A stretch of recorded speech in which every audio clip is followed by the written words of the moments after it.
So as all of you guys are aware, Dragon Age the Veilguard is a topic of conversation for a lot of people right now. And that's because, honestly, the characters and what the game has become compared to what it was before has shocked a lot of people, including major fans of the Dragon Age franchise. Now, myself personally, I have been a fan of Dragon Age for a very long time. I played Origins when it first came out. I remember when it first came out, and it was an awesome experience. Dragon Age 2 tried to be a little bit of everything, and it kind of lost its way when it was created. It also was a very linear experience, which was something that threw a lot of people off. And then Dragon Age Inquisition tried to combine the best of all worlds with a slightly open world experience and gave you a little bit of everything, but just a little bit better than Dragon Age 2 did. Now you have Dragon Age the Veilguard that completely and utterly changes the entire game, not only visually, but also you're not even going to know the story of the first two games because they don't want you to actually remember the story at all. That's bad. That's bad. That's bad. That's bad.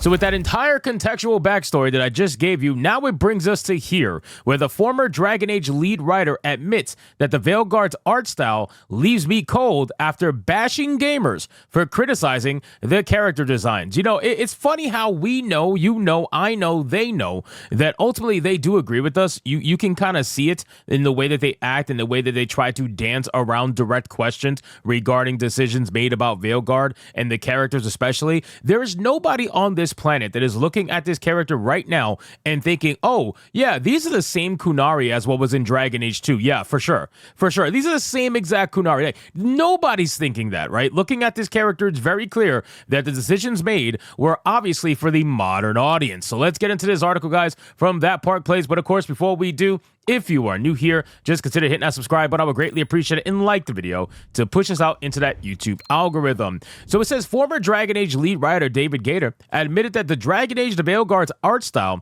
leaves me cold after previously bashing gamers who criticized the game's character designs. I mean, if you look at this here, this seriously feels like Fortnite. And I'm not even kidding. This literally looks like a Fortnite skin. I feel like the person, especially Emmerich on the left, he can just drop into Fortnite at any moment. I really genuinely believe that. Over on Blue Sky, where of course Blue Sky is trying to become the safe haven for leftists, right? Blue Sky is trying to be what Twitter used to be. It's literally called Blue Sky, right? So it's one of those things where people go on X to go do what they got to do, right? For work or post or advertise or whatever. And then after they do that, they go run over to Blue Sky to go, you know, as like their safety net. They go and they're like, oh my God, I got so much backlash on X. Let me go to my safe space known as Blue Sky where everybody's going to agree with me. And it's a fucking echo chamber for leftists. Like, that's what they use Blue Sky for, but they don't actually use it seriously. Gator posted on October 14th, the females aren't hot enough yet because they've clued in on the notion this is obviously incel behavior. They've swapped out unattractive for masculine and thus transgender because that's a framing which makes them seem political instead of porn brain. But we all know what they mean. Now, the funny thing is he tries to call people like us porn brain, and they do this all the time. Why? Because it's projection, right? At the end of the day, they're the ones that are porn brain. At the end of the day, they are the ones that sexualize everything so long as it's their kind of safe horny. They don't like the sexualization of stuff that they don't deem safe horny. This is why they like Hades 2, because Hades 2 gave them characters that were considered safe horny. Western developers tend to do this, where they give characters that are very masculine, even females with no boobs, no ass, no hips, and that way all people like this can feel like they're playing as a, you know, androgynous teenage boy. That's really what they want to play as at the end of the day. Then it says he added in a subsequent post, and here I am recalling how this has been a thing ever since some dude whined 10 years ago about Cassandra actually being a man, posting over and over and over about her giant jaw and posting phrenology pics to scientifically prove why his PP remained flaccid.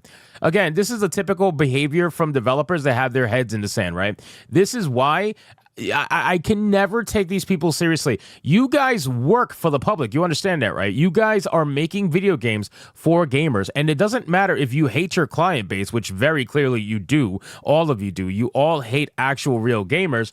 You are trying to trade customers for your activism, and then you wonder why your games fail. It is such a old tale at this point, where it's the same reaction every single time. You start off with, well, if you don't like it, don't buy it, and then gamers don't like it, don't buy it, and then you go and you blame the people who didn't like it and didn't buy it for the reason the game failed. It's like, it doesn't make any sense. Why are you blaming us for why your game failed? You very clearly said that it's not meant for us. You said that this is meant for the modern audience, and we are not the modern audience. So why aren't you talking to them? Why aren't you blaming them for your game's failure? Then, however, just a day after Gator admitted that the art style of Veilguard made me cold while he discussed whether or not he would purchase and play the game. Of course he's not. First off, he wrote, a question I receive frequently as of late: will you be playing the new Dragon Age? Asked with a degree of, I don't know, anticipation. Like this is something I do covertly despite the current team, or out of interest in hearing my true and honest thoughts. My answer: it's complicated. You ain't buying this shit. You ain't buying this shit. If your answer is it's complicated, when somebody asks you, are you buying the game, yes or no? And you're like, it's complicated. No, you ain't buying this game. Just like most of you modern audience fuckers don't buy the game. And this is the exact thing that I'm bringing up with Unknown 9 Awakening right now. I literally tagged a bunch of woke-ass content creators and I say, hey, are you guys playing this game? How do you like it so far? And the only person who responded after a few days was Mighty Cuck, and he tried to pass it off and say, well, I never heard of this game until you and IGN spoke about it. Are you serious right now? So you consider yourself to be in the mainstream gaming industry. You consider yourself to be a gaming content creator. That's what you talk about. That's what you do every day. And you never heard of Unknown 9 Awakening. Are you fucking serious? Are you kidding me right now? This is the excuses that they try to give you. So you never heard of it. Okay, well, now you did. Now you did. It's a game for the modern audience. Are you buying it or not? Are you buying it or not? You said that you support strong female characters and that everybody else who doesn't like it basically are chuds. So are you a chud, or are you going to buy it and support the game? Yes or no? It's a simple fucking question, but then they always try to say it's complicated. He explained, honestly, I don't think I could play and enjoy the game like other fans play and enjoy the game. Not ever. On one hand, it'd be fun to play my first Dragon Age game post-release without seeing all the compromises and cuts and disappointments from years of development. On the other hand, it's my baby. It's moved on.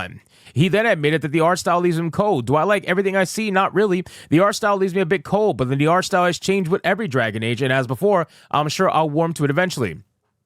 The gameplay has changed. The news on choices from previous games gives me a pause. None of this will stop me, however. From there, he said that there were a lot to love, but he only mentions one, which is the locations he once dreamed of having become a reality. That's because there's a lot of I see, which I do love. To go to these places I once dreamed of and finally see them in all their glory, how cool is that? I have every confidence in Patrick and their writers to enthrall the fans and provide a worthy next chapter. Not a single doubt on that front. So, if that's the case, why are you not buying the game?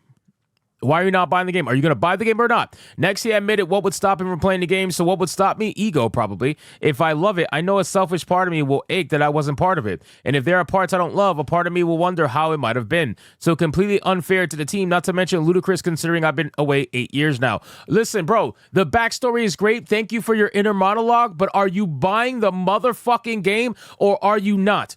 It is a simple question. This is the bullshit that I am talking about. They can never just give you a dedicated answer, and the modern audience does the same exact thing. Every single woke-ass content creator does the same exact thing. Are you buying the game, yes or no? And they say, well, there's a couple of things we should consider. Are you buying the fucking game, yes or no?